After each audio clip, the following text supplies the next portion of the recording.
सर्वांना जय भीम।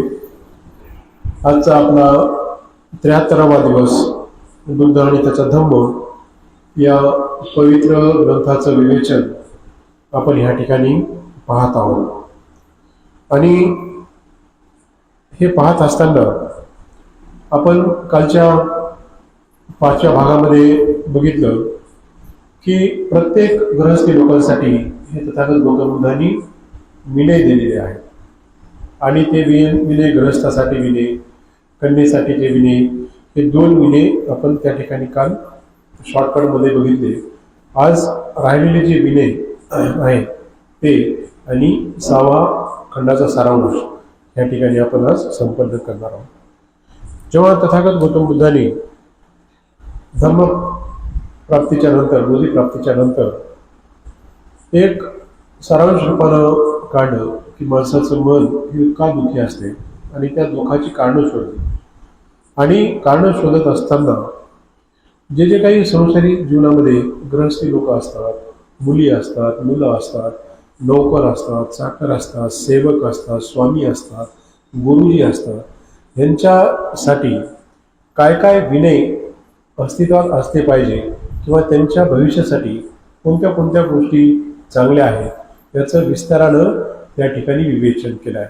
बघा, तुमच्या एक गोष्ट लक्षात येईल, काल आपण बघितलं की तथागत गौतम बुद्धांनी उगाच्या ठिकाणी जेव्हा बोधनदानासाठी जात असतो आणि त्या उगाच्या मुलीचं लग्न असते, ती पतीच्या घरी जायची असते, तेव्हा तो तिला विनवणी करतो की कन्याला असा काहीतरी उपदेश द्या जेणेकरून तिचं आयुष्य हे चांगल्या मार्गावरती जाईल, आयुष्य हे चांगलं सुखकर होईल। त्यानंतर आपण काल बघितलं की त्या उगाच्या कन्येला तथागत गौतम बुद्धांनी कशा पद्धतीचं सर्व त्या ठिकाणी असंख्य कन्या होत्या, विवाह इच्छुक असणाऱ्या असंख्य कन्या होत्या, आणि त्यांना उपदेश करताना तथागत गौतम बुद्ध सांगतात की हे कन्यांनो, तुम्ही अशा प्रकारे आचरण ठेवावे की आमचे माता पिता, आमचे हित, आमचे सुख जपवायच्या हेतूने आमचे उदार माता पिता आम्हाला ज्या पतीच्या स्वाधीन करतील त्याच्याविषयी अत्यंत आदर बाळगत जावा। आपण त्यांच्या अगोदर उठावे, त्यांच्या पश्चात झोपावे किंवा निद्रिस्त व्हावे, आपले घरकाम मनपूर्वक करावे, घरकामात कुठल्याही प्रकारचा आळस करू नये, घरातल्या सर्व वस्तू नीटनेटक्या ठेवाव्या, पतीच्या परिवारात बोलताना आपली वाणी मधुर असावी, चांगले बोलण्याच्या वागण्याचा सराव आपण केला पाहिजे। हे कन्यांनो, आपण पती, त्याचे माता पिता, त्याचे आप्तसंबंधी, नातेवाईक, साधू संन्यासी याचा मान सन्मान करावा, आदर सत्कार करावा। घरी पाहुणे आल्यावर त्यांना बसण्यास आसन द्यावे, त्यांना पाणी जलदान द्यावे। कन्यांनो, याचा तुम्ही सतत अभ्यास करावा। कन्यांनो, तुम्ही पतिग्रहाच्या कामात किंवा जे काही पती काम करतो, हस्तकलेत असो, उद्योगात असतो, तुम्ही आपल्या त्यांच्या कामामध्ये हे चतुर असायला पाहिजे। हे कन्यांनो, ते तुमचा पती जर लोकर विणण्याचे काम करत असेल अथवा उद्योग असेल किंवा उद्योगामध्ये त्या पद्धतीने आपण दक्ष राहायला पाहिजे। हे कन्यांनो, घरातील नोकर चाकर जर असतील, कर्मकार असतील, काम करणारे लोक असतील तर कोण कोण आहेत, कोण कोण काम करतात हे जाणून घ्यायचं, ते नीट व्यवस्थित काम करतात की नाही याची खातरजमा करायची, त्यांनी व्यवस्थित कामं केले आहेत की नाही याच्याकडे लक्ष ठेवायचं। घरातील नोकर चाकर कामचुकार तर नाहीत ना हे ओळखायचं, त्यांनी काम केले अथवा नाही केले हे प्रत्यक्ष पाहायचं। आपण घरातली आजारी माणसाबद्दल बघायचं आणि त्यांना औषध उपचार जे पथ्यानुसार त्यांना आहार विहार आपण हे करायचा आणि योग्य वेळी जी औषध पाणी असते ती द्यायची। हे कन्यांनो, आपला पती धन धान्य सोने रुपये जे काही कमवून घरी आणतो त्याला आपण सुरक्षित ठेवावे, त्याची देखरेख करावी, चोरी जाणार नाही याची दक्षता घ्यावी। आणि अशा कन्यांनो, आपण आपल्या सुखी जीवनासाठी पतीसोबत राहत असताना किंवा ज्या घरी तुम्हाला देण्यात येईल, ज्या पतीच्या स्वाधीन करता येईल त्या पतीच्या घरी गेल्याच्या नंतर तुम्ही जर या पद्धतीचं आचरण केलं तर तुमच्या जीवनामध्ये कधीही दुःख येणार नाही।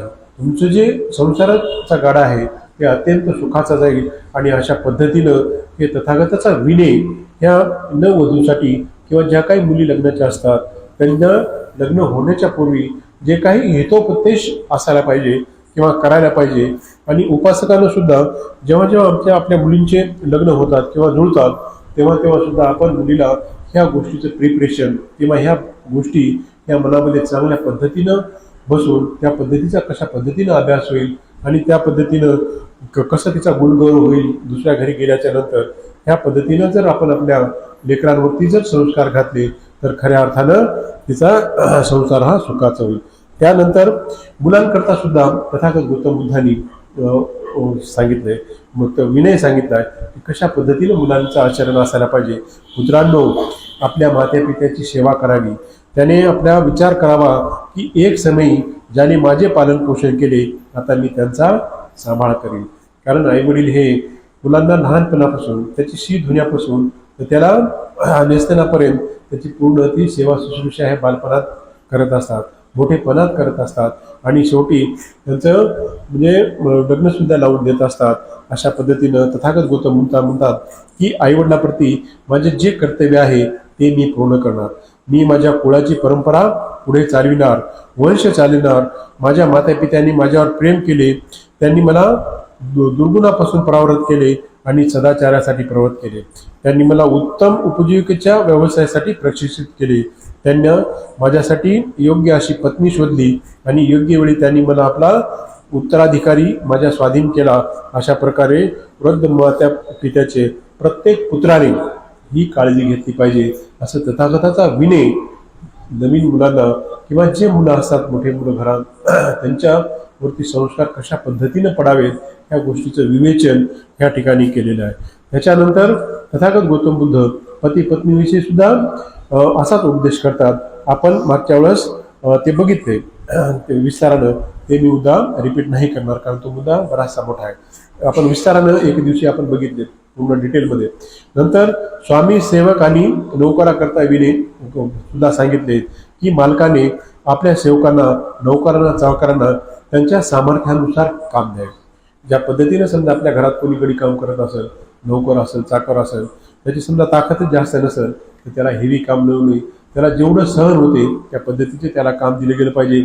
त्यांनी सेवकांना आणि चाकरांना अन्न आणि मजुरी द्यावी. जे काही त्याची मजुरी होतात ती त्यांचा मेहनतनामा हे त्यांना दिलाच पाहिजे. बघा काही मरमर आता शेतामध्ये जे काही श्रीमंत शेतकरी असतात किंवा जे काही श्रीमंत दुकानदार असतात तर केवळ आणि केवळ त्या सेवकांच्या भरोशावरच ते मालक लोक हे भरघोस उत्पन्न करतात. बघा 10-20 एकरची एखादी जर शेती असली तर त्या ठिकाणी 2-3 गडी राबतात आणि त्यांच्या जीवावरती ते धान्याचं ते उत्पन्न करूनच घेतात. आपण सिद्धार्थ गौतम बुद्धाचं त्या शेतावर जेव्हा सिद्धार्थ जात होते बोधी प्राप्त होण्याच्या अगोदर हजार नागरिक त्या ठिकाणी चालताना बघितले आणि तथागत गौतम बुद्धाला सुद्धा त्या दुःखाची जाणीव झाली की एका माणसानं कष्ट करावे आणि दुसऱ्यांनी त्याच्या जीवावर बसून खावं हे कितपत योग्य आहे, हे एका मानवजातीला अशोभनीय आहे. अशा पद्धतीची दुःखाची यातना त्यांनी बालपणात सुद्धा व्यक्त केली होती. त्याच्यानंतर त्याने त्यांच्या आजारपणात आणि त्यांची देखभाल सुद्धा करावी. मालक जर असला नोकर चाकराच्या त्याला त्या अडीअडचणी काय, त्याचं काय दुखते, त्याला काय लागते ह्या गोष्टीची सुद्धा काळजी घेतली पाहिजे. सणावाराला त्याला गोडधोड दिलं पाहिजे, गोडधोडाची देवाणघेवाण केली पाहिजे. कारण नोकरावरच त्याचं जे काही तुमच्या घरामध्ये संपत्ती प्राप्त होते किंवा जे काय अर्निंग येते त्यांच्या त्या सेवेमुळेच किंवा त्याच्या त्या कार्यामुळेच आपल्याला सहभागी असल्यामुळे त्यांना त्या गोष्टीची देवाणघेवाण आपण वेळोवेळी केली पाहिजे. त्यांना वेळोवेळी त्यांना सुट्टी द्यावी. कारण सेवा चाकर हे स्वामीवर प्रेम करत असतात. कारण ज्या ठिकाणी आपला नोकर असो कोणी असो, कामगार करणारी धुणेवाली बाई असो, भांडेवाली बाई असो किंवा दुकानात एखादा नोकर असो, कंपाऊंडर असो किंवा जे कोणी सेवक असो, ते जे आपल्या मालकावर जीवापाड प्रेम करत असतात. कारण त्यांना माहीत असते की आपली उदरनिर्वाहाचं साधन हे एकमेव आपण प्रामाणिकपणे त्या ठिकाणी काम करायला पाहिजे. म्हणून आपण सुद्धा त्यांना जर जेव्हा वेळोवेळी, कारण तोही माणूस आहे आपणही माणूस आहे, त्यांना कधी काम पडलं सुट्टीचं तर त्यांना सुद्धा आपण मन मोकळेपणानं सुट्टी द्यायला पाहिजे असं तथागत गौतम बुद्ध सांगतात. ते त्यांच्यापूर्वी उठतात आणि त्यांच्यानंतर विश्रामाला जातात. बघा कुठलाही नोकर चाकर असला दुकानात हे असला तर मालक यायच्या अगोदर दुकान साफसूफ करतो, स्वच्छ करतो. जे काही समजा कपड्याच्या दुकानात असल्याची भिगे पडतात त्याच्या घड्या व्यवस्थित करून ठेवतो आणि नंतर जेव्हा 10-11 वाजता मालक येत असतो आणि अशा पद्धतीनं तो दुकानाचे सुद्धा सेटअप करत असतो. स्वामी जे काही देईल त्यात ते संतुष्ट असतात. आणि नोकर असे कधीच त्या म्हणजे मालकावर रागवत नसतात. जे काही थोडं थोडं देतात त्याच्यावर ते खुश होतात आणि अजूनही मोठ्या जोमानं काम करायला लागतात. अशा पद्धतीनं नोकर सेवक स्वामीचे यश आणि कीर्ती सर्व दूर पसरवतात. आणि हेच नोकर चाकर जे असतात, मालकाची जे काही पुण्याचं काम आहे किंवा मालकाचं जे काही आदराचं काम आहे, ते जे काही यश आहे ते सर्वसामान्य लोकांपर्यंत पोहोचायचं काम करतात. 4 लोकांना सांगतात की माझा मालक खूपच चांगला आहे, माझा मालक खूपच इमानदार आहे, वेळोवेळी पैसे देतो आणि अडचणीला मदत करतो, सुखदुःखात सहभागी होतो. आणि अशा पद्धतीचं जर तुम्ही प्रेम दिलं तर ते सेवक लोक सुद्धा तुमच्यावरती प्रेम करतील, टिकून राहतील. नाही तर बघा, काही काही ठिकाणी आपण उदाहरण बघतो की कुठंच नोकर टिकत नाही, कुठंच धुणेवाली बाई टिकत नाही, कुठंच स्वयंपाकवाली बाई टिकत नाही, कुठंच भांडेवाली बाई टिकत नाही. याचे जे काही अंडरस्टँडिंग असतात बघा, एक तर आपण निव्वळ नोकराला नोकरासारखं वागून घेतो किंवा एकदम असं गुलामासारखं वागून घेतो. तशा पद्धतीने न करता त्यांच्याशी जर आपण प्रेमाचे व्यवहार केले, त्यांच्या जर सहानुभूतीची आपण निर्माण केली तर ते नोकर सुद्धा आपल्यासारखेच, आपल्या रक्ताच्या नात्यासारखेच ते कामं करतात. आणि अशा पद्धतीनं जर हे केलं तर तुमचं जे कुटुंबाचा गाडा चालतो किंवा संसार सुखाचा जो गाडा चालतो तो सुखाचा चालू. बघा, 4 दिवस जर नोकर नाही आले किंवा 4 दिवस जर धुणेवाले भांडेवाले जर नाही आले तर कशा परेशान्या होतात हे ज्यांच्याकडे आहेत त्यांना ते कळून चुकते. म्हणून जेव्हा आपण वावरत असताना तथागत गौतम बुद्धांनी प्रत्येक गोष्टीचा अतिशय सूक्ष्म रीतीने अभ्यास केला, प्रत्येक गोष्टीचा, आणि प्रत्येकाला विनयासंबंधित ते उपदेश दिला.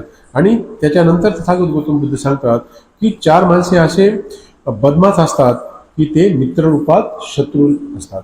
जे 4 प्रकारचे जे माणसं तथागत गौतम बुद्धांनी सांगतात ते मित्राप्रमाणे तर वागतात, पण ते एवढे बदमाश असतात हे की मित्र तर समजतात परंतु त्यांच्यापासून आपण सावध राहिले पाहिजे. पहिला मित्र म्हणजे लोभी माणूस. लोभी माणूस इतका चिटकून राहतो की त्याच्या कामापुरताच, बिलकुल असा त्याला सोडत नाही, बघाऱ्या त्याची निंदा करतो. आणि अशा पद्धतीचे जे माणसं असतात ते मित्ररूपात शत्रू जाणावे. दुसऱ्या प्रकारचा असतो तो बोलघेवडा माणूस. तोंडावर म्हणजे एवढी ते बोलतो की आपला एक शब्द बोलला म्हणजे ऐकून घेण्याची ते कॅपॅसिटी नसते. कारण तथागत गौतम बुद्ध बघा, जे कोणी श्रद्धावान उपासक त्यांना बोलत असतील किंवा भिक्षू लोक सुद्धा आपले बघा, समोरचे जोपर्यंत त्याच्यात पूर्ण ग्रहण करतात आणि नंतर त्यांचं काय मनोगत आहे ते व्यक्त करत असतात. ही सदाचाराच्या भाषा असते. पण बोलघेवडे काय लोक असतात की आपलीच वाणी, आपल्याच मीच खरा, आणि अशा पद्धतीचं ते त्याची ही असते. त्याच्यामुळे अशा लोकांपासून सुद्धा आपण सावध राहिले पाहिजे. दुसरं कृतिशून्य माणूस. कृतिशून्य माणूस म्हणजे काय, स्वतःही काय करत नाही आणि दुसऱ्याला सुद्धा काहीच करू देत नाही. अशा पद्धतीचे जे काही मित्र असतात ते सुद्धा मित्र रूपात आपले शत्रूच आहेत असं समजावं आणि अशा शत्रूपासून आपण दूर राहावं. चौथ्या प्रकारचा जो माणूस सांगितला ते एकदम स्तुती पाठक.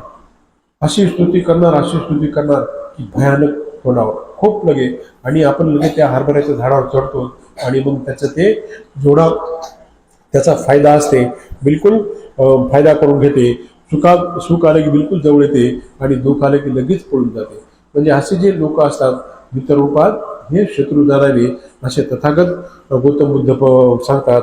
आणि उधळ्या प्रवृत्तीचं जे लोक असतात हे सुद्धा मित्ररूपात शत्रू जाणं. कारण असे जे संपत्तीचा नाशधूस करतात किंवा जे लोभापायी चिटकातात आणि त्याला बिलकुल त्याला वरपूर खातात, आणि जेव्हा त्याच्याकडचं संपलं लगेच ते दुसऱ्या मित्राकडे जातात. आणि अशा पद्धतीचे जे माणसं असतात हे मित्ररूपात शत्रू जाणावे. त्यातला लोभी माणूस, बोलघेवडा माणूस, कृतिशून्य माणूस, स्तुतीपाठक माणूस आणि उधळ्या प्रवृत्तीचे जे माणसं असतात हे मित्ररूपात अत्यंत घातक शत्रू असतात असं तथागत गौतम बुद्ध सांगतात. मग 4 प्रकारचे चांगले मित्र कोणते असतात याचं सुद्धा तथागत गौतम बुद्धांनी विवेचन केलेलं आहे की जो सहाय्यक बनतो, जो सुखदुःखात समानतेची साथ देतो, जो योग्य सल्ला देतो आणि जो सहानुभूती दर्शवतो, हे जे 4 प्रकारचे लोक असतात हे चांगले स्वभावाचे असतात. बघा, एखादं सुखामध्ये समानतेने हे देतो, दुःखात सुद्धा तो सहानुभूती देतो, जवळ येतो, अडीअडचणीच्या वेळेस विचारतो, कोणी निंदा केलीत असेल तर त्याला परावर्त करतो, जर कोणी प्रशंसा केली असेल तर त्या प्रशंसेची सुद्धा सहानुभूती दर्शवतो, आणि जिथं गरज वाटली तिथं बिलकुल तो पाठीशी तो अहोरात्र उभे राहतो, सुखादुःखात तो साथ देत असतो. आणि अशा आपल्या ऊन-सावलीच्या या जो खेळ असतो आपल्या आयुष्याचा, याच्यामध्ये सावलीप्रमाणे आपल्याला हे साथ देतात, प्रत्येक गोष्टीमध्ये साथ देतात. एखादा जर कोणी दारू पिणारं असेल तर त्याला दारूपासून प्रवृत्त करतात. एखादं जर चोरी करत असेल त्याला चोरीपासून प्रवृत्त करतात, व्यभिचारापासून प्रवृत्त करतात, त्याला अंमली पदार्थापासून प्रवृत्त करतात. आणि अशा पद्धतीचं हिताच्या गोष्टी किंवा हिताच्या मित्राच्या जे गोष्टी असतात हे चांगल्या स्वरूपाचे मित्र असतात असं तथागत गौतम बुद्ध सांगतात. आणि अशा पद्धतीनं मित्र कशा पद्धतीचे असावेत, आपल्या तरुण मुलांना किंवा जर वावरत असताना कोणासमोर दोस्ताना असावा याची सुद्धा जाणीव असावी, यासाठी तथागत गौतम बुद्धांनी हे विनय दिलेले आहेत. त्याच पद्धतीने बघा की अनुचित समयी मध्यरात्रीपर्यंत रस्त्यावर भटकण्याचे 6 प्रकारचे संकट ओढवतात.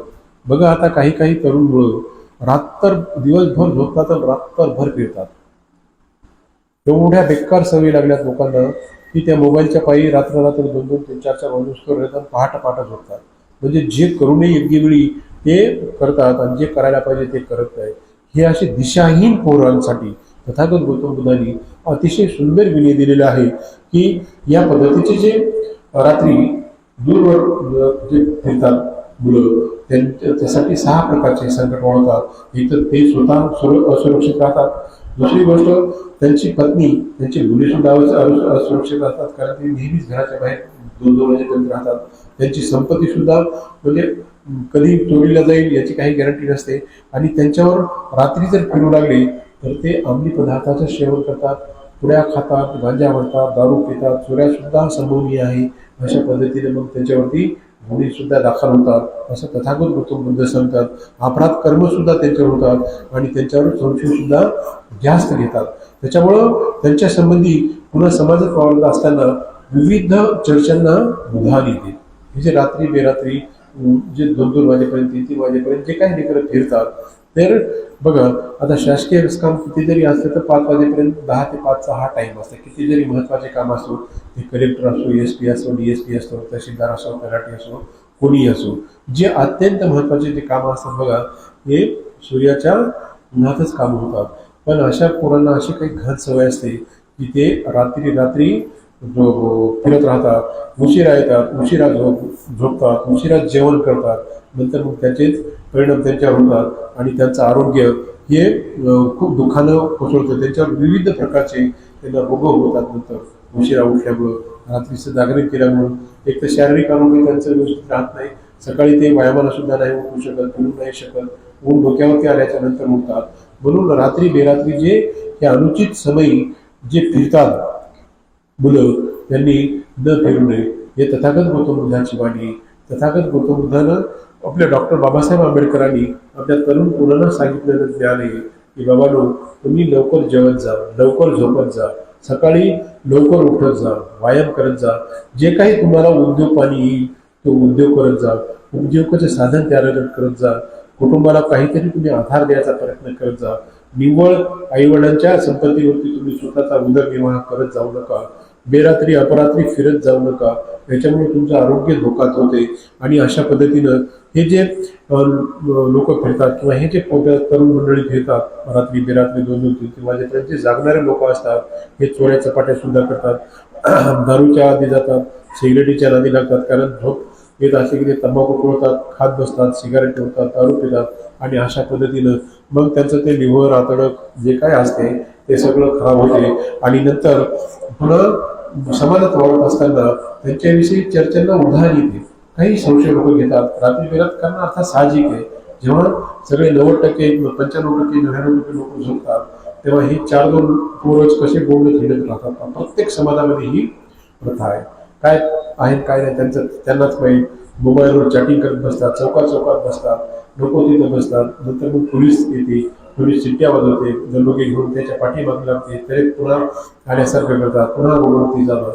काही नाही, बिनकामाचे हे असते. याच्यामुळे काय होते की आरोग्य सुद्धा त्यांचं धोक्यामध्ये येते आणि आरोग्याचं विविध नुकसान होतात. अशा पद्धतीची ही 6 संकट त्यांच्यावर पोलीस गुन्हे सुद्धा दाखल होऊ शकतात. कुठं चोऱ्या चपाट्या झाल्या त्यांना संशय म्हणून सुद्धा त्यांना पकडून पोलीस घेऊन जाते. आणि अशा पद्धतीनं तरुणाची जिंदगी बर्बाद होते. यासाठी तथागत गौतम बुद्धांनी डॉक्टर बाबासाहेबांनी सांगितलंय की अनुचित समयी मध्यरात्रीपर्यंत रस्त्यावर भटकण्याची कुणीही प्रयत्न करू नये. जर भटकले तर ह्या 6 प्रकारचे दुःख त्याला भोगावे लागतात. ही 6 प्रकारचे संकट त्यांच्या नशिबा येतात. म्हणून जे कोणी आपले सदस्य असतील, जे कोणी मुलबाळ असतील, त्यांना त्या सवयी असतील तर त्यांना लवकर जेवून लवकर झोपून लवकर सकाळी उठून आरोग्याकडे लक्ष देणं हे अत्यंत गरज आहे. प्रत्येक उपासकाचं ते काय आद्य कर्तव्य आहे. त्याच्यानंतर सूर्यापानाच्या आधी गेलेल्या लोकांना सुद्धा 6 प्रकारचे संकट ओढतात असं तथागत गौतम बुद्ध सांगतात. जे दारूच्या आहारी आहेत, जे पुण्याच्या आहारी आहेत, जे सिगारेटच्या आहारी आहेत, त्यांना सुद्धा कोणत्या प्रकारचे संकट उद्भवतात हे तथागत गौतम बुद्ध धम्मदेशना देताना किंवा विनय सांगताना सांगतात की त्यांचं पहिला जे संकट येते की त्यांच्या संपत्तीचा खराब पुरा नाश होतो. कारण बघा, दारू किती तास राहते, त्या 2-3 तास त्याची नशा असते, संपून जाते आणि परत वारंवार त्याला ती तृष्णा उत्पन्न होते आणि अशा पद्धतीनं मग तो विकत आणतो पेतो, विकत आणतो पेतो, विकत आणतो पेतो आणि अशा पद्धतीने त्यांचं लिव्हर खराब होते. नंतर त्याला जे नाही ते दिसून होतात. दुसरे संकट असं सांगितले की भांडणं आणि कलह निमंत्रण देतात. पोटात पडली की कोणासंग खाजवतात आणि भांडण स्वतः खाजून घेतात. जरासं तरी धक्का लागला, कार्य म्हणजे की कार्य लगेच पाव येते. गेली पोटात बसू द्या, तोंडावरची माशी उठणार नाही, पण पोटात पडलेली मग ती सिंहगर्जना त्याची अशी दरकळ्या पडतात लगे, आडतात लगे. त्याच्यामुळं जे संकट सांगितले तथागत गौतम बुद्धांनी, भांडण्याचं प्रमाण, कलहाचं प्रमाण हे त्या बद्दीपी लोकांच्या आहारी गेल्यामुळं हे होत असतं. तिसरं जे संकट सांगितलंय की त्याच्यामध्ये विविध व्याधी होतात, त्यांचं शरीर हे कोमळा होऊन जाते, व्याधीग्रस्त होते. अशा पद्धतीच्या संकटाला तरुण मुलांना सामोरं जावं लागते. किंवा जे कोणी अंमली पदार्थांच्या सेवन करतात, सुरापान करतात, त्याला ह्या संकटाला सामोरं जावं लागते. चौथं जे संकट सांगतात की त्याची चरित्रहीनता, समाजामध्ये बिलकुल इज्जत राहत नाही. कोणी त्याला डोळा म्हणून पाहतात, कोणीही असो, शिक्षक असो, प्राध्यापक असो, तलाठी असो, तहसीलदार असो, कोणी असो, तो जर ड्युटीवर सुद्धा किंवा आचरण करत असताना जर पेत असेल तर त्याचं काही स्टेटस राहत नाही. सर्वसाधारण सुद्धा त्यांच्या चरित्रावरून त्याला हिलवतात आणि अशा पद्धतीनं त्याची समाजात इज्जत राहत नाही. 5वं संकट असं सांगतात की ते अकुशल आचरणात त्यांच्या वाढ लवकर होते. असे जे काही आहारी गेलेले असतात मद्यपानाच्या, ते लोक अकुशल कर्म करण्याचं लवकर त्यांना परावृत्त करते. अकुशल कर्म हे लवकर करतात. आणि 6वं जे संकट सांगितलंय की त्याची बुद्धी भ्रष्ट होते. त्याच्या म्हणजे कधी काय करेल ते काहीच सांगता येत नाही. आणि अशा पद्धतीचे सुरापानाच्या आहारी गेल्याने हे पूर्ण 6 प्रकारचे संकट होतात. त्याच्यामुळे जे कोणी सुरापानाच्या किंवा मद्यपाच्या आहारी गेला असेल किंवा दारू पिण्याच्या आहारी गेला असेल, पुड्या खाण्याच्या आहारी गेला असेल, सिगरेट पिणाऱ्याच्या आहारी गेला असेल, तर ह्या संकट वाचून आपण त्याचं तर आयुष्य वाढवतो, परंतु त्याला आपण दीर्घायुष्य सुद्धा करतो, त्याला उलट चांगलं आयुष्य देतो. 100 वर्ष राहील या पद्धतीचं आपण त्याला गाईड करतो. ही तथागत गौतम बुद्धाची शिकवण आहे, ही तथागत गौतम बुद्धाची वाणी आहे. अशा पद्धतीचं तरुण मुलांसाठी विनय देताना सुरापानाच्या आहारी गेल्यानं काय काय होते, काय काय संकट येतात, 6 प्रकारची हे तथागत गौतम बुद्ध सांगतात. रात्री बेरात्री फिरल्यानं, आगळी रोडवर फिरल्यानं 6 प्रकारचे कोणते संकट येतात हे सुद्धा सांगितलंय. 4 प्रकारचे कोणते चांगले मित्र असतात हे सुद्धा सांगितले. आणि 4 प्रकारचे मित्ररूपात कोणते शत्रू असतात हे सुद्धा सांगते. कारण दारू पिवस्तोर पोरं सोबत राहतात, परत भांडण झाले की फडकून पळून जातात आणि अशा पद्धतीने जे पाचते त्याला आधी चिटकतात. कारण जिथे साखर असते तिथेच माशा लवकर लागतात. बघा, एकदम कोणाला कोणीही चिटकत नाही. या पद्धतीचं जर तरुणांनी आपल्या सर्वच समाजामध्ये ही समस्या आहे, सर्वांनी जर तथागत गौतम बुद्धाच्या विचाराचं आचरण केलं तर सर्वांच्या आईवडिलांना सुख समाधान लाभल्याशिवाय राहत नाही. त्याच्यानंतर जे 9वा मुद्दा सांगितला आहे की अगोदर जत्रा होत्या. बघा, जत्रेत जाण्याचे 6 प्रकारचे संकट ते सुद्धा सांगितले. कारण तेव्हा टीव्ह्या नव्हत्या किंवा मोबाईल सारखे हे नव्हते किंवा डिजिटलचं काहीच माध्यम नव्हतं. त्याच्यामुळे मग लोक मनोरंजनाचं साधन म्हणून काय करायचे, विविध जे देवदेवतेचे जत्रा भरायच्या 4-4 दिवस 8-8 दिवस ज्या पद्धतीने आपल्याकडे दसरा भरतो. मग त्या दसऱ्यामध्ये काय ते नाचगाणे येतात, तमाशे येतात, गाणी म्हणणारे येतात आणि ह्या पद्धतीचं मग त्या लोकांना किंवा तरुणांना त्याची ओढ लागते आणि ती ओढ लागल्यामुळे कशा पद्धतीने त्यांच्यावर धोका येते किंवा त्याला कशा पद्धतीने संकट ओढवते ह्या पद्धतीचं सुद्धा तथागत गौतम बुद्धांनी वर्णन केलेलं आहे. त्यांना सुद्धा विनय शिकवला आहे. जत्रेत गेल्यानं 6 प्रकारचं नुकसान कोणतं होते. तो नेहमीच ना तमाशा खोटा आहे याचाच रात्रंदिवस विचार करतो. ज्याला याची सवय लागली, आता जशी आजच्या तरुण पिढीला मोबाईलची सवय लागली, कारण मोबाईलचं थोडं तरी नेट बंद झालं की असं काय वाटतं गेलं की त्याचे करोडो रुपये हे झाले, किंवा एखाद्याचा मोबाईल 2-3 घंटे तुम्ही ठेवा बाजूला, ते असं काय म्हणजे गुदमरून जाते की जसं काय त्याचं घरात कोणीतरी वागले. म्हणजे एवढं त्या आहारी गेले तरुण मंडळी सगळेच ज्याला याचे ॲडिक्ट झालेले आहेत. आणि पूर्वीच्या काळी त्या पद्धतीचं हे नव्हतं. पूर्वीच्या काळी मनोरंजनाचे साधनं काय होते, फक्त हे जत्राचे खेळ किंवा त्याच्यामध्ये जे काही तमाशे होते, नाचगाणे होते, परत ते गाणे म्हणण्याचे होते आणि लोक ते मैत्रीला जायचे आणि आल्याच्या नंतर सुद्धा त्यांच्यावरती संकट दुःख उत्पन्न व्हायचे. नंतर तथागताला विनवणी केल्यानंतर ते सुद्धा त्यांच्यासाठी देशना देतात, विनय देतात आणि त्यांना सांगतात की लोक हो, ते नेहमीच नाचतमाशा खोटे आहे असेल याचा रात्रंदिवस विचार करतात. नंतर नृत्य गाणी कोठे असेल याचा विचार करतो, संगीत नृत्य कोठे असेल याचा तो सारखा विचार करतो, तो गाणे बजावणे याच्या शोधात असतो, तो वाद्य संगीताच्या शोधात असतो, तो ढोल मंजिऱ्याच्या शोधात असतो. कारण त्याचा जो ध्यास असतो तो सगळा त्याच गोष्टीकडे असतो. जे काम करायचं ते काम करत नाही. आणि अशा पद्धतीचे 6 जे ह्या त्याला हॅबिट्स लागतात, वाईट हॅबिट्स लागतात, याच्यामुळं त्याची हानी होते, त्याचं नुकसान होते. आणि त्याच्यामुळं नाच गान तमाशाला किंवा जत्रेत जात असताना त्यांनी कुठल्याही प्रकारचं असं व्यसन करू नये किंवा कुठल्याही नाच तमाशाला त्यांनी जाऊ नये. कुठल्याही प्रकारचा नाच तमाशा असो किंवा गाणे नृत्य असो किंवा गाणे बजावणे असो किंवा वाद्य संगीताच्या तालावर ठेके देणारे असो, अशा पद्धतीचं ढोल किंवा ढोल मंदिराच्या वाजणारे मनोरंजन असो त्याच्या आहारी जाऊ नये. त्याच्यामुळे त्याचं ते नुकसान होत असतं असं तथागत गौतम बुद्ध सांगतात. त्याच पद्धतीने 10 मुद्दा सांगतात की पत्ते खेळणाऱ्याची खूप प्रवृत्ती लोकांमध्ये आहे. त्या पत्ते खेळणाऱ्यासाठी तथागत गौतम बुद्धांनी विनय दिला. बघा आता इथं मटक्याच्या उड्या एवढ्या भयानक वाढल्या कारण जे गरीबातला गरीब आहे सगळ्यात जास्त सकाळी उठले की दारू घुसणे आणि तिथं त्या चिठ्ठ्या लावणे आणि त्याच्यावर ते किस्मत पाडतात. म्हणजे काम चुकारपणा करायचा आणि क्षणात त्यांना असं करोडपती व्हावं असं वाटते. अशा पद्धतीने मग ते 3 पत्ते 4 पत्ते काय असते ते आपल्याला भानगड माहीत नाही, ती आकडे लावणं, ते मटका लावणं आणि अशा पद्धतीनं जे जिथे लावतात ते करोडपती होते आणि बाकी सगळे कंगाल होतात. हजारो रोजच्या मार्केटला बघले तर सगळ्यात जास्त गर्दी तीच असते. दिवसभर रोजगार बघायला गेलं तर रोजगाराला 700-800 रुपये देऊन सुद्धा रोजगार कामाला येणं झाला. एवढे आयडे झाले.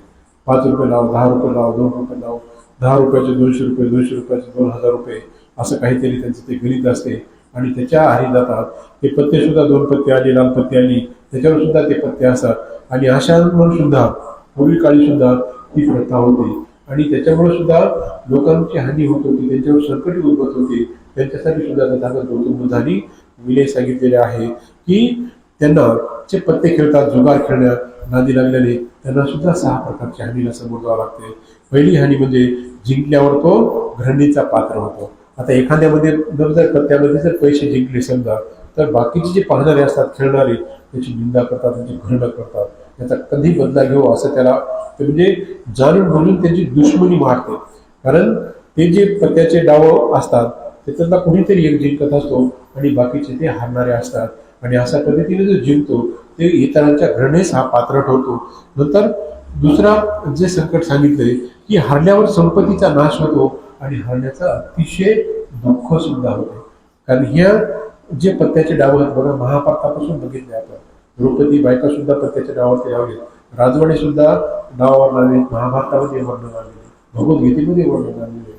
आणि हे जे शकुनी मामापासून जे पत्त्याचा डाव चालत होता त्याच्यामुळं लोक खूप आहारी गेले होते. संपत्ती एकदम प्राप्त व्हावी आणि मी किती मोठा श्रीमंत होईल यासाठी ते करत होते. म्हणून या गोष्टीतून बाहेर निघण्यासाठी तथागत गौतम बुद्धांनी विनय सांगितलाय.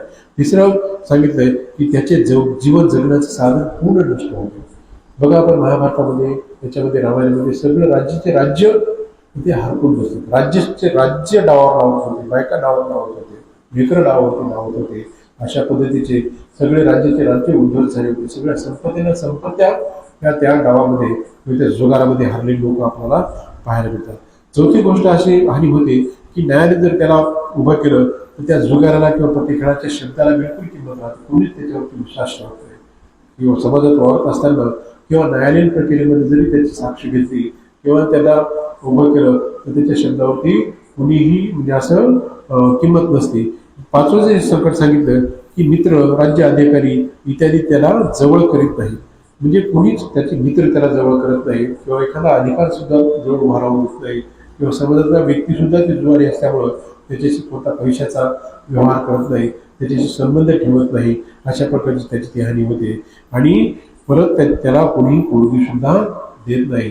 कारण की प्रत्येकाला वाटते की अशी धारणा होती की जुगारी माणूस आपल्या बायकोचे लालन पोषण कसं काय करू शकेल, कारण हे पत्त्यावरती खेळण्याचा नाद आहे. याला जर बायको करून दिली तर हे पत्त्यामध्ये सगळं हरून जाईल आणि पुढं सगळ्या संसाराचा उद्ध्वस्त होईल. अशा पद्धतीचं हे ज्ञान पत्ते खेळणाऱ्यासाठी किंवा जुगार खेळणाऱ्यासाठी जे कोणी लोक असतात त्यांनी सदाचाराच्या मार्गावरती आपलं आयुष्य काढावं, सदाचाराच्या मार्गावरती आपण जीवन जगावं. ह्या पद्धतीचं ज्ञान हे तथागत गौतम बुद्ध देतात. डॉक्टर बाबासाहेब आंबेडकर आपल्या सर्वांना अन्वयी कशा पद्धतीचे असावे याचं ज्ञान देण्यासाठी हे बारीक सूक्ष्म गोष्टी ज्ञान हे ठिकाणी दिलेले. त्याच पद्धतीने 11वा काय सांगितले की वाईट संगतीचं सुद्धा 6 परिणामाला सामोरे जावं लागते. कारण वाईट संगत जर चांगली असली तर गुण चांगले उत्पन्न होतात. संगत जर वाईट असली तर त्याच पद्धतीची गुण त्याच्यामध्ये उत्पन्न होतात आणि ते 6 दुष्परिणाम जे असतात ते लेकरं जर घाणेरडी किंवा संगत जर चांगली भेटली नाही तर ते जुगारी होतात, मद्यपी होतात, व्यभिचारी होतात, लबाड बोलणारे होतात, वंचक होतात आणि हिंसक होतात आणि त्याला संगती लागते. हे त्याच्या आयुष्याच्या चिंध्या करून टाकतात. बघा, अशा पद्धतीची जर वाईट संगत लागली तर लेकरं बिघडतात, दारूच्या नादी लागतात, पत्त्याच्या नादी लागतात, व्यभिचाराच्या नादी लागतात, खोटं बोलण्याच्या नादी लागतात, सुरापान करण्याच्या नादी लागतात, जुगारी होतात आणि हिंसक होतात. त्यांना काही समजवण्याचा प्रयत्न केला तर ते आपलंच ऐकतात. अशा पद्धतीचे हे 6 संकट त्यांना अत्यंत वाईट मार्गाकडे घेऊन जातात, दुष्परिणामाकडे घेऊन जातात. म्हणून डॉक्टर बाबासाहेब म्हणतात की असेवनाचं बाळांना पंडिताचं सेवना पूजेचे आणि येतात. म्हणून मूर्खाची संगत करू नका, शहाण्याची संगत करा आणि अशा पद्धतीनं पूज्य लोकांची पूजा करा. हे तथागत गौतम बुद्ध सांगतात, डॉक्टर बाबासाहेब आंबेडकर सांगतात. म्हणून ह्या मूर्ख लोकांची किंवा ह्या मूर्खाच्या संगतीचा परिणाम मला समोर जर गेलं तर आयुष्याच्या सुद्धा चिंध्या होतात. कारण कपडे फाटले, कपड्याच्या चिंध्या झाल्या तर आपल्याला त्या शिवता येतात. कारण विचाराच्या जर चिंध्या झाल्या तर त्या शिवणं खूप कठीण असतं. या पद्धतीचं ज्ञान हे तथागत गौतम बुद्ध हे आपल्या माणसाला सांगतात. आणि अशा पद्धतीनं कशा पद्धतीनं शीलवान माणसं होतील, कशा पद्धतीनं गुणवान माणसं होतील या पद्धतीचं ज्ञान तथागत गौतम बुद्ध देतात. अर्थात पुढं सांगतात की न भजे पाप के मिते, न भजे पुरुष धंदे, भजे तर मिते कल्याण, भजे तर पुरुष तमे. म्हणजे अर्थात दुष्ट मित्रांची संगत करू नये, ना अधम नीच पुरुषाची संगत करू नये, चांगल्या मित्राची संगत करावी आणि उत्तम पुरुषाची संगत करावी.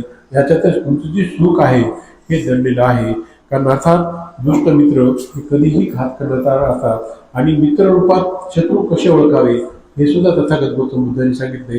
मित्र कशा पद्धतीचे चांगले असतात, कशा आपल्याला अडीअडचणीच्या कामामध्ये सहकार्य असतात, सुखदुःखामध्ये कशा पद्धतीने सहकार्य करतात, या गोष्टीचं सुद्धा ज्ञान तथागत गौतम बुद्धांनी दिलेलं आहे.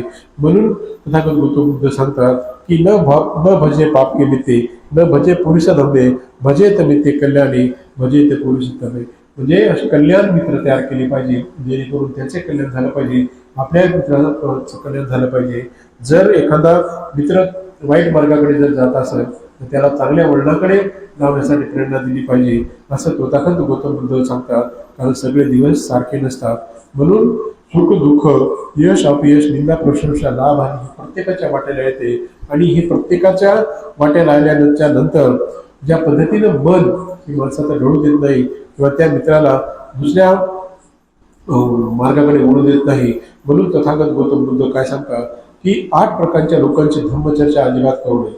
पहिला व्यक्ती जो असतो तो लालची व्यक्ती, दुष्ट व्यक्ती, भ्रमण झालेला व्यक्ती, गर्विष्ठ लोभी, अळशी, हट्टी आणि मूर्ख. म्हणजे मूर्ख लोक किंवा हे जे लोक असतात यांना जे चांगलं सांगायचं नाही वाईटही सांगायचं, ते अशा लोकांच्या नादी बिलकुल नाही लागायचं असं तथागत गौतम बुद्ध सांगतात.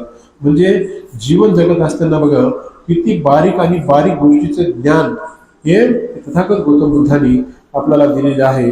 म्हणून जर जीवन जर चांगलं जगायचं असेल तर तथागत गौतम बुद्धांनी जे आपल्याला महामंगल सूत्र दिले आहेत किंवा जगण्याचे जे म्हणजे मध्यम मार्ग दिलेला आहे की सम्यक दृष्टी, सम्यक संकल्प, सम्यक वाणी, सम्यक आजीविका, सम्यक व्यायाम, सम्यक स्मृती, सम्यक समाधी, त्या गोष्टीचं ज्ञान आपल्याला झालं पाहिजे.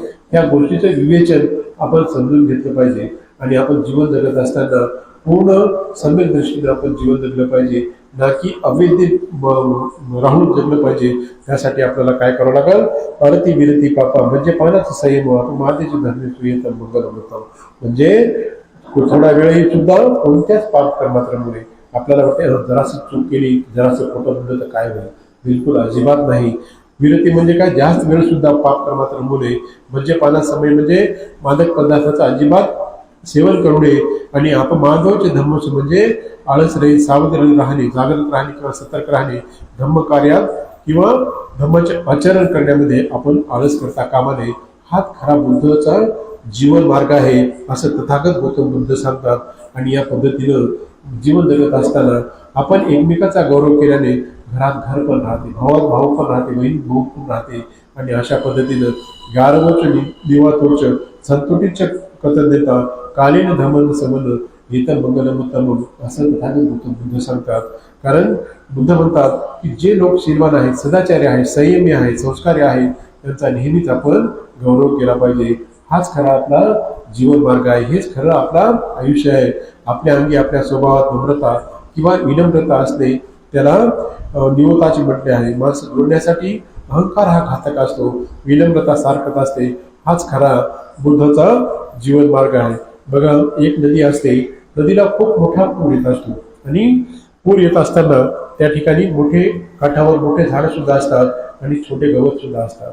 आणि असं पहिला पूर आल्याच्या नंतर काय होते बघा की ते काठोकाठ भरून जाते. तिथलं जे मोठं झाड असते, ताट मानेला उभं राहणारं झाड, त्याच्या खालचं ती हळूहळू त्या पुरानं माती वाहत जाते बघा. नंतर जेव्हा दुसरं संकट येते किंवा दुसरा पूर येतो तेव्हा त्याच्या सोबत सुद्धा जे गवत असते, गवताहून सगळं ते पाणी जात असते.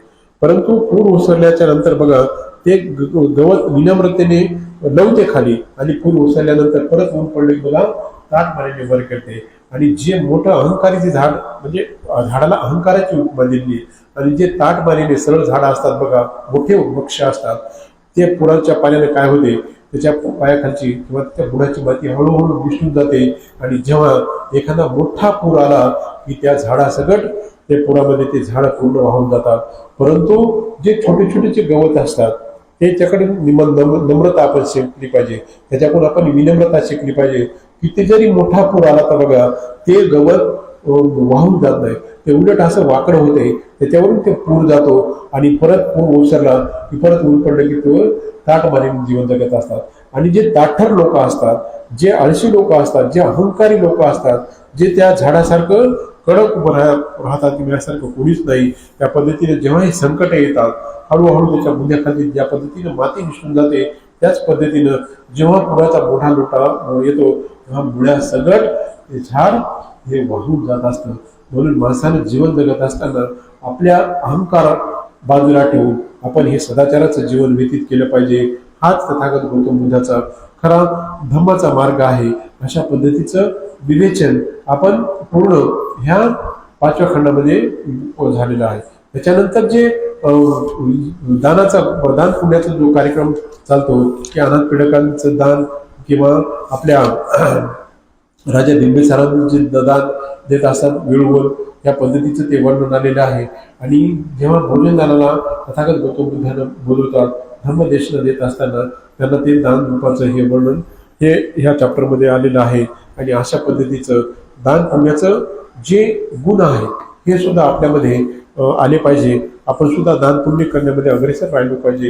हीच आजच्या क्षणी आपला वेळ संपल्यामुळे आपण ह्याच ठिकाणी थांबूयात आणि तथागताचा जो धर्म आहे, प्रत्येक व्यक्तीसाठी दिलेला जो विनय आहे ते काळजीपूर्वक आपण लक्षात ठेवून आपण जीवन जगताना आपल्याकडे जे जे गृहस्थ येतील, जे नोकर येतील, मुलं येतील, मुली येतील किंवा पती असेल, पत्नी असेल, नवीन कन्येचा विवाह असो, जे तथागत गौतम बुद्धांनी विनय सांगितलेले आहेत ते जर आपण आपल्या लेकरावरती जर बिंबवले तर त्याचं हे आयुष्य हे उज्ज्वल झाल्याशिवाय राहणार नाही. हेचं आयुष्य हे 100 वर्ष टिकल्याशिवाय राहणार नाही.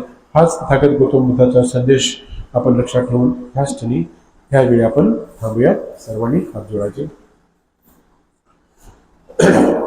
भवतु सर्वमंगलम् रक्षन्तु सर्वदेवता सर्वबुद्धानुभावेन सदा सन्ति भवतु ते.